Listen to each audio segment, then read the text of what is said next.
நம்ம ரஜினிகாந்த் அவர்கள் நடித்திருக்கும் கூலி படம் பார்த்தீங்கன்னா, நாளை மறுநாள் திரையில ரிலீஸ் ஆகுது. நாளுக்கு நாள் படத்துடைய ஹைப் ஏறிக்கொண்டே இருந்துட்டு இருக்கு. தற்போது எங்கு திரும்பினாலுமே கூலி படத்தை பற்றிய பேச்சு தான் அதிகமாக இருக்கு. அந்த அளவிற்கு இந்த படத்தை ரசிகர்கள் ஆவலுடன் எதிர்பார்த்து வெயிட் பண்ணிட்டும் இருக்காங்க. பாடல்கள், ட்ரெய்லர் அப்படின்னு அனைத்துமே படத்தின் மீதான எதிர்பார்ப்பை இரட்டிப்பாக்கி உள்ளது அப்படின்னு தான் சொல்லணும். கண்டிப்பாக கூலி படம் பார்த்தீங்கன்னா, தமிழ் சினிமாவில் சரித்திரம் படைக்கும் அப்படின்ற நம்பிக்கையுடன் ஆகஸ்ட் 14ஆம் தேதி படக்குழு இந்த படத்தை ரிலீஸ் பண்றாங்க.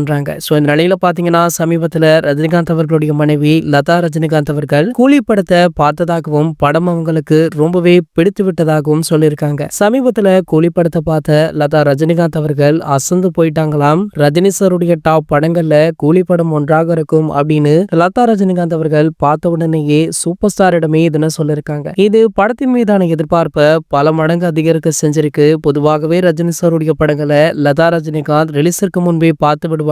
அதே போலதான் கூலி திரைப்படத்தையுமே லதா ரஜினிகாந்த் அவங்க பார்த்துவிட்டு அவங்களுடைய விமர்சனத்தை பதிவு பண்ணிருக்காங்க. சார், ஓகே, யாரெல்லாம் கூலி திரைப்படத்துடைய FDFS காட்சியை பார்க்க ஆவலுடன் காத்துட்டு இருக்கீங்க அப்படின்றதையும் கீழே உள்ள கமெண்ட் செக்ஷன்ல கமெண்ட் பண்ணுங்க. கூலி திரைப்படத்துல சூப்பர் ஸ்டாரை தாண்டி நாகார்ஜுனா, அமீர் கான், உபேந்திரா, சத்யராஜ் அப்படின்னு பல செலிபிரிட்டிஸுமே நடிச்சிருக்காங்க. சோ படத்தை பார்க்க பல காரணங்கள் இருந்தாலுமே சூப்பர் ஸ்டார் ரசிகர்களுக்கு ஒரே காரணம் தான், தலைவனை ஸ்கிரீன்ல பார்க்கணும் அப்படின்றது தான். இது போன்ற சினிமா செய்திகளை பற்றி நீங்க உடனே தெரிஞ்சுக்க நம்மளுடைய சேனலை மறக்காம சப்ஸ்கிரைப் பண்ணிக்கோங்க.